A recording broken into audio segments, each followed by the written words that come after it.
नमस्कार दोस्तों, ocean network में आपका स्वागत है। 72 घंटे से अधिक हो गए हैं, अभी तक भी फरार हुए अमृतपाल का कोई अता पता नहीं है। आज पंजाब हरियाणा हाई कोर्ट ने पुलिस को फटकार लगाई है, पूछा है कि 80,000 पुलिस कर्मियों के बीच से कोई फरार कैसे हो सकता है।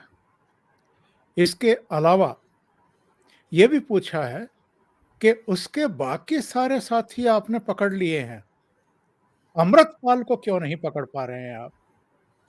तो ऐसे में सवाल ये खड़ा हो रहा है, अमृतपाल को पंजाब सरकार और पुलिस पकड़ना भी चाहती है या नहीं? क्योंकि जिस तरह की सूचनाएँ आ रही हैं, वो तो चौंकाने वाली हैं। वो तो ऑन रोड रहा है। पहले वो मर्सिडीज में था, फिर ब्रेज़ा गाड़ी में दिखाई दिया एक टोल प्लाज़ा पर और उसके बाद जालंधर के एक गुरुद्वारे में उसने अपने कपड़े चेंज किए, खाना खाया और उसके बाद एक मोटरसाइकिल पर सवार होकर के निकल भागा। तो पंजाब पुलिस पर बहुत बड़े सवाल खड़े हो रहे हैं। ये वो फ़ोर्स है, ये वो पंजाब पुलिस है, जिसने रिबेरो साहब और केपीएस गिल के नेतृत्व में पंजाब से आतंकवाद को खत्म कर दिया था। ये बहादुर पुलिस है, बहुत प्रोफ़ेशनल पुलिस मानी जाती है। ऐसी पुलिस क्या किसी के प्रेशर में है कि अमृतपाल को नहीं पकड़ा जाना है? आज हम इस मुद्दे पर भी चर्चा करेंगे कि अमृतपाल के जो लिंक हैं वो किन-किन संगठनों, किन-किन देशों से वाबस्ता रहे हैं। गुड़गाँव में उसका एक फाइनेंसर पकड़ा गया, जिसके जो लिंक हैं वो विदेशों से मिले हैं और ये भी जानकारी मिली है कि पिछले 1 डेढ़ साल में विदेशों से उसे 35 करोड़ का चंदा मिला है। ये अचानक दुबई से पहुँचता है, हीरो की तरह बिहेव करने लगता है। जब वो दुबई में था तो दाढ़ी भी नहीं थी और जब ये यहाँ आ गया तो इसने भिंडरावाला जैसा अपना रूप धारण कर लिया और इसको अमृतपाल भाई साहब कह कर के बहुत सारे लोग इसके पीछे खड़े हो गए। 23 फरवरी को इसने पूरी पंजाब सरकार को ही जैसे चुनौती दे दी, अमृतसर के अजनाला पुलिस स्टेशन पर धावा बोल करके और जिसे अपहरण के मामले में गिरफ्तार किया गया था इसके साथी को, उसको एक तरीके से छुड़वा लिया, जेल से छुड़वा लिया और वो मुकदमा रद्द करा दिया। ये तो गृह मंत्री अमित शाह और सेंट्रल गवर्नमेंट का कड़ा रुख था, जिसकी वजह से उसके खिलाफ ना केवल 3 अलग-अलग मामले दर्ज किए गए, बल्कि उसकी और उसके साथियों की धरपकड़ की कोशिशें शुरू हुई। लेकिन सबसे बड़ा सवाल, अमृतपाल कहाँ है? कौन उसे छिपा रहा है? और क्या पुलिस इतनी नाकारी है कि उसके पास जानकारी ही नहीं है? और सारे जितने भी टोल प्लाज़ा हैं या नाके हैं, वहाँ पर सघन तलाशी क्यों नहीं हुई? मोटरसाइकिल पर सवार है, ब्रेजा में सवार सवार है, मर्सिडीज में सवार है, वो तो आसानी से पकड़ा जा सकता था। ये सब क्यों नहीं किया गया? मेरे साथ जाने-माने रक्षा विशेषज्ञ, टेरिटोरियल आर्मी के पूर्व चीफ और देश के कई बहुत चुनौतीपूर्ण इलाकों में अपनी सेवाएँ दे चुके, अमेरिका से काउंटर टेररिज्म की ट्रेनिंग लेकर के लौटे major general A K. Shrivas sir जुड़ रहे हैं। श्रीवास साहब को जोड़ करके आगे बढ़ाते हैं प्रोग्राम को। श्रीवास साहब, बहुत धन्यवाद आपका जुड़ने के लिए। नमस्कार। नमस्कार चौधरी साहब। श्रीवास साहब, ये अमृतपाल को गिरफ्तार क्यों नहीं किया जा रहा है? आज तो पंजाब हरियाणा हाई कोर्ट ने भी फटकार लगाई है कि हजारों पुलिसकर्मियों के बीच से वो निकल करके कैसे भाग गया?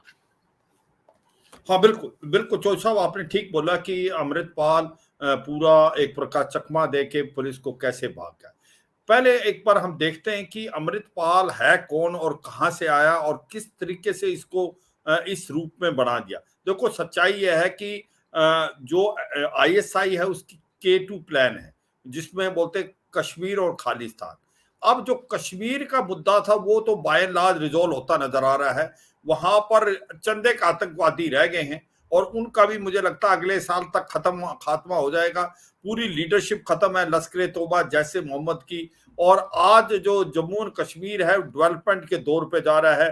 डिस्ट्रिक्ट डेवलपमेंट काउंसिल इलेक्शन हो गए, पंचायत इलेक्शन हो गए, अभी डिलिमिटेशन की प्रोसेस खत्म है, अभी वहां पर जो इलेक्शन होंगे स्टेट के और फिर उसको स्टेटहुड भी मिलेगा। तो ऐसे में आईएसआई ने सोचा कि जो कश्मीर है वो तो अब उनके हाथ से गया और उन्होंने ये सोचा कि क्यों नहीं खालिस्तान मूवमेंट को दोबारा रिवाइव किया जाए। देखो ये हमें समझना पड़ेगा, उन्होंने बड़ा सोची समझी साजिश के साथ आईएसआई ने किया। और जो अमृतपाल सिंह है ये दुबई में था 10 साल 2012 से 22 और मुझको लगता ट्रक चलाता था और इसको उन्होंने एक प्रकार टारगेट किया, इसको ब्रेन वॉश किया, मोटिवेट किया, साइकोलॉजिकली ट्रेंड किया और इसको भारत में भेज दिया। तो ये जो है सोची समझी साजिश है आईएसआई की और आईएसआई ही इतना पैसा इस पे लगा रहा है। और जब वो यहाँ पर आया तो मैं कहता हूं कि जब तक उसको इतना आपने लूज रोप दिया, उसको फेमस बनाने तक कार्रवाई नहीं की, मुझे लगता है कि पुलिस ने कुछ तो नाकारी पहले भी की। इतनी देर तक उसको लूज रोप क्यों दिया कि वो एक प्रकार हीरो बन गया। और उसके बाद जब सेंट्रल गवर्नमेंट ने एक प्रकार स्टेट गवर्नमेंट को यह बताया कि आप इस पे कार्रवाई करें, ये देश की सुरक्षा के लिए बहुत नुकसान हो सकता है, तब उन्होंने ये कार्रवाई स्टार्ट की। मैं मानता हूं क्योंकि G20 की मीटिंग थी तो इस पे एक्शन इमीडिएटली नहीं लेना चाहते थे, स्पेशली 23 फरवरी के बाद, क्योंकि उस समय जिस प्रकार से वो अपने जो साथी लवली तूफान सिंह उसको छुड़ा के लाए, एक पूरे सिस्टम की मोखरी बना दी, हंसी का पात्र बन गए। ये समझ आया कि कोई लॉ एंड ऑर्डर है ही नहीं पंजाब में, किसी को कोई छुड़ा सकता है। तो ये सच्चाई है कि एक हीरो बना दिया गया। मगर ये एक्शन उस टाइम नहीं लिया गया क्योंकि वहां पर G20 की मीटिंग थी। मगर जब एक ऑपरेशन प्लान किया आपने, कोऑर्डिनेट सर्च ऑपरेशन, और जो आप बता रहे हैं वो पंजाब पुलिस जिसने इस दौर को देख चुके हैं और जिस प्रकार से उन्होंने 1980 से 90 तक के दौर के अंदर किस प्रकार से खालिस्तान मूवमेंट को बिल्कुल क्रश कर दिया था, किस प्रकार से वहां के बहादुर पंजाब के लोगों ने साथ दिया था पुलिस का। तो आज वो ऐसा क्या कि एक जो अमृतपाल सिंह को नहीं पकड़ पाए। जो आप कोऑर्डिनेट सर्च ऑपरेशन कर रहे हैं, आपके पास इंटेलिजेंस है, आपको रॉ भी, आईबी भी, एनआईए भी आपको इंटेलिजेंस दे रही है, स्टेट गवर्नमेंट भी इंटेलिजेंस दे रही है। तो आपका मेन एम होना चाहिए था अमृतपाल सिंह, पहले उसको टारगेट करते। बाकी जो है वो एक प्रकार से सपोर्ट सिस्टम है। मगर मुझे लगता बड़ी नकारी से कार्रवाई की कि जिस प्रकार से अमृतपाल सिंह वहां से फरार होगा, मर्सिडीज के बाद ब्रेजर, उसके बाद मोटरसाइकिल, उसने 3-4 बार अपने वेशभूषा को चेंज किया, गुरुद्वारा गए। तो ये मुझे लगता है कि अब ये सब चीजें आ रही हैं, ये पता होना चाहिए था। जब आप इतना बड़ा ऑपरेशन कर रहे हैं, 80,000 की आपके पास पुलिस की फोर्स है, तो ये क्या है, आपका क्या ऑपरेशन था? आपका इंटेलिजेंस होना पुख्ता होना चाहिए था। आपके जो स्लीपर सेल और ये ओवरग्राउंड वर्कर को आप नोटिफाई करते, आपके अपने एजेंट होने चाहिए थे। तो एक प्रकार से ये अब बहुत ही मौकरी बना दी इन्होंने। पहले तो एक आपने उसको हीरो बनाने दिया, पूरा टाइम लगाया, 1 साल तक वो बहुत फेमस होगा, और फिर उसके बाद आपने 23 फरवरी को उसके सामने घुटने टेक दिए। एक जो क्रिमिनल को वो छुड़ा के ले गया। अब जब ऑपरेशन प्लान किया, आपने कहा कि हमने बहुत लोगों को अरेस्ट कर दिया, कोई फायदा नहीं स्पोर्ट्स सिस्टम को अरेस्ट करने का जब मेन कल्प्रिट आपसे भाग गया।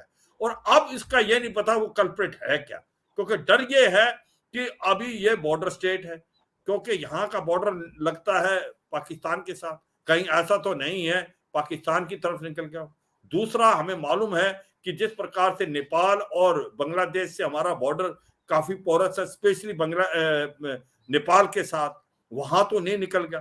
तो एक सच्चाई यह है कि कहीं ना कहीं कमी और खामी रहेगी पुलिस की, कि जिस प्रकार से हमने अमृतपाल को पकड़ने में कमी छोड़ दी, और ये देश के लिए बहुत अगर ये अमृतपाल जल्दी नहीं पकड़ा गया तो ये देश के लिए नुकसान होगा। चौधरी साहब। शिवाज साहब, मैं ये जानना चाहता हूं कि पुलिस जो है वो आम तौर पर आपका नेतृत्व कैसा है, चीफ मिनिस्टर कैसा है, उसकी नीयत क्या है, उसकी इच्छा शक्ति क्या है, इसके ऊपर डिपेंड करता है। अभी मैं सिद्धू मूसेवाला के फादर का एक बयान सुन रहा था, वो वायरल है सोशल मीडिया पर, और वो योगी आदित्यनाथ की तारीफ कर रहे थे कि वहां पर जो भी गुंडागर्दी करता है, जो भी दंगा करने की कोशिश करता है, उसका इलाज कर दिया जाता है। इसलिए बदमाशों के, माफियाओं के, गुंडों के हौसले पस्त हैं। और यहाँ पंजाब में हमने 4 लोगों के खिलाफ एफआईआर दर्ज कराई, उनको पकड़ करके अंदर कर दिया। बस क्या पुलिस का यही काम रह गया है? इतनी ही भूमिका पुलिस की है? क्या वो प्रिवेंटिव एक्शन नहीं ले सकती है?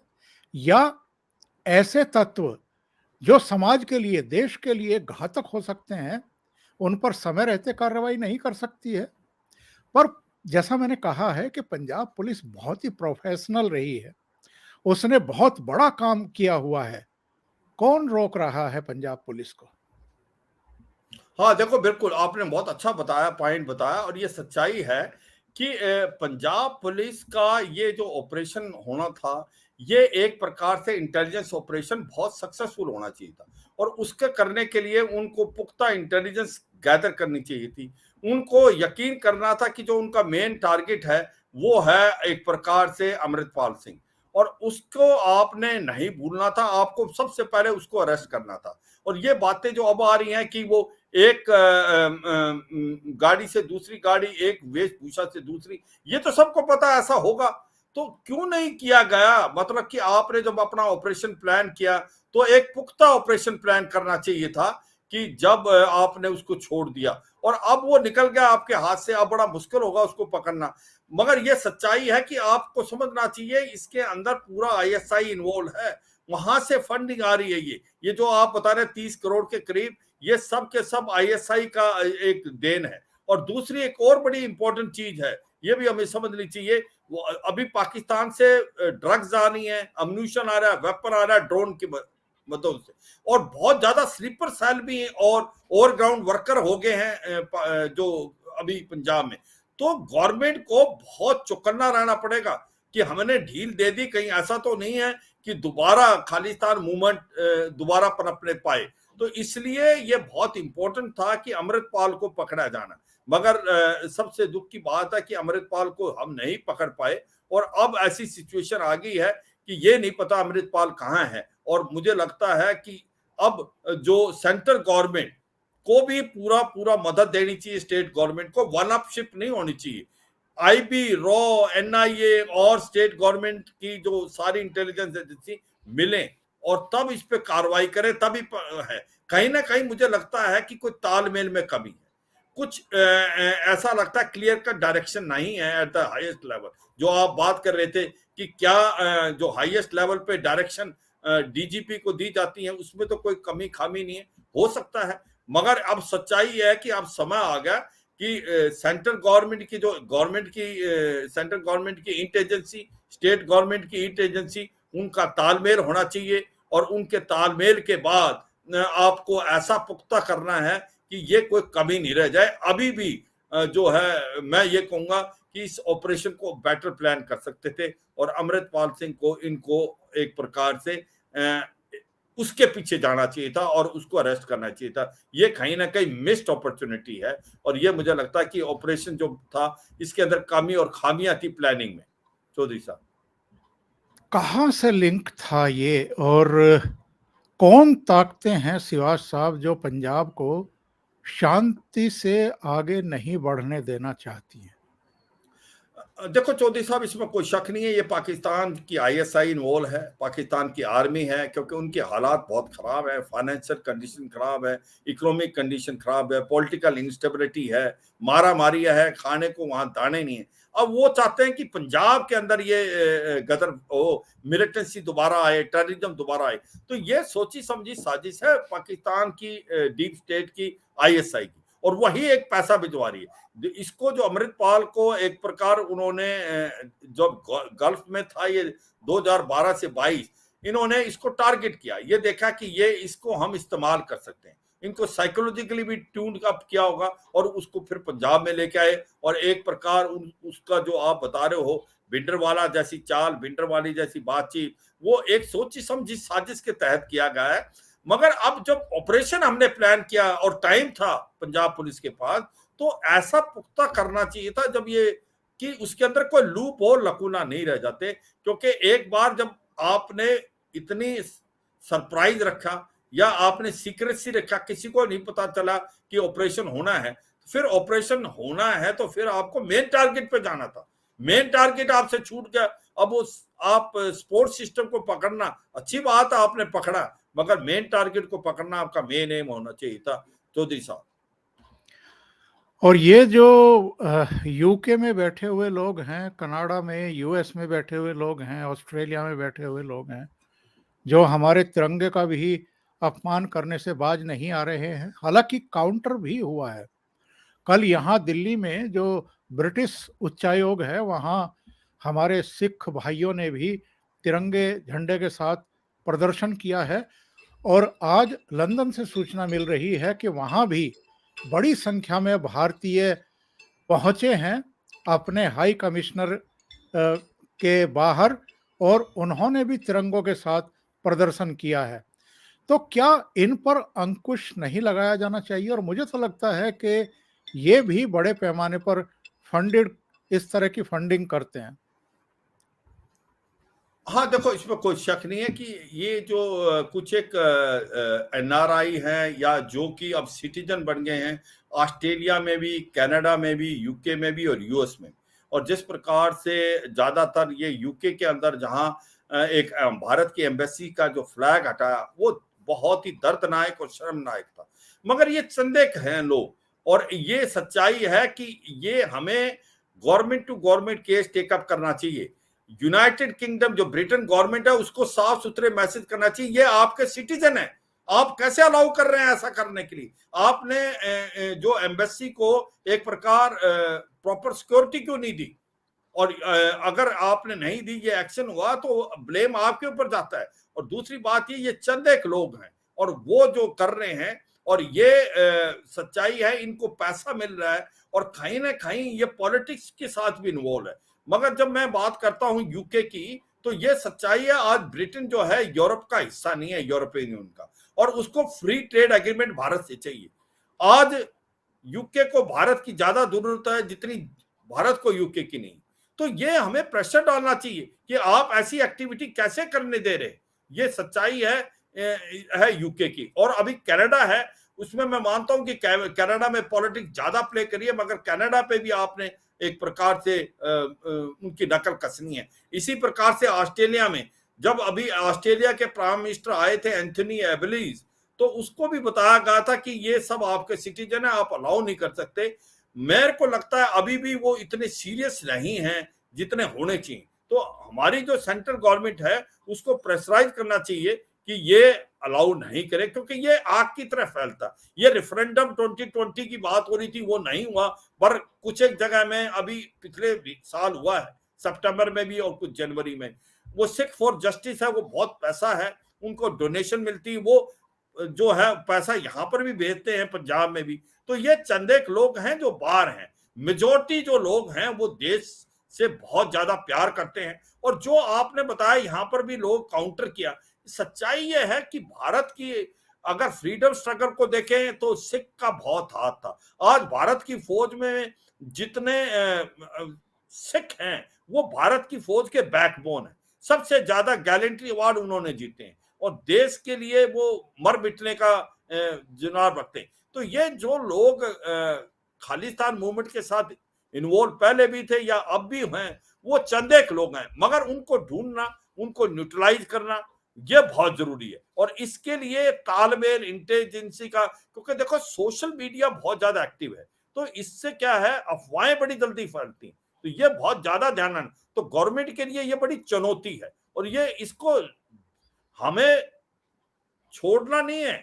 पहले हम रिलैक्स हो जाते हैं, चीज को, आग को बढ़ने देते हैं और फिर उसको बुझाने की कोशिश करते हैं। अभी लग के इसको जड़ से निकालो, वो sleeper cell, overground worker identify करें, उसको न्यूट्रलाइज करें। इनका सपोर्ट सिस्टम जो है एक प्रकार, उसको आप न्यूट्रलाइज करें, इको सिस्टम को खत्म करें। जो इसकी रूट्स है पाकिस्तान और पाकिस्तान की आईएसआई, उसको पता लगाएं, उसको कट करें। और जो ये बाहर से इनके पास फंड आ रहे हैं, चाहे वो ऑस्ट्रेलिया से, कनाडा से, यूके से और यूएस से, उसको बिल्कुल आप, जिस प्रकार से एनआईए ने जो किया था हवाला मनी जम्मू एंड कश्मीर में, ऐसा ही कुछ करें। क्योंकि यहां सुनने में आया कि इन्होंने बहुत चालाकी के साथ जो पैसा आया है वो इकट्ठा नहीं आया, धीरे धीरे भेजा, अलग अलग जगह से भेजा, जिससे आपको शक ना पड़े।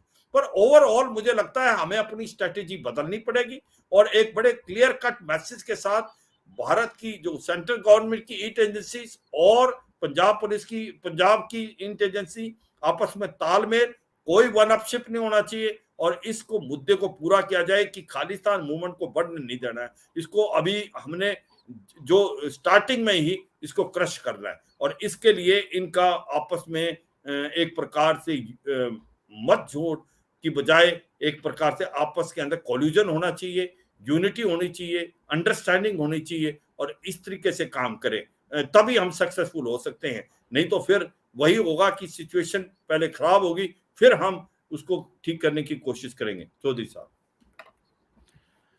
बहुत बहुत धन्यवाद शिवाज सर, आप इतने महत्वपूर्ण मुद्दे पर चर्चा करने के लिए जुड़े और ओशियन नेटवर्क के लिए आपने समय निकाला। Thank you so much.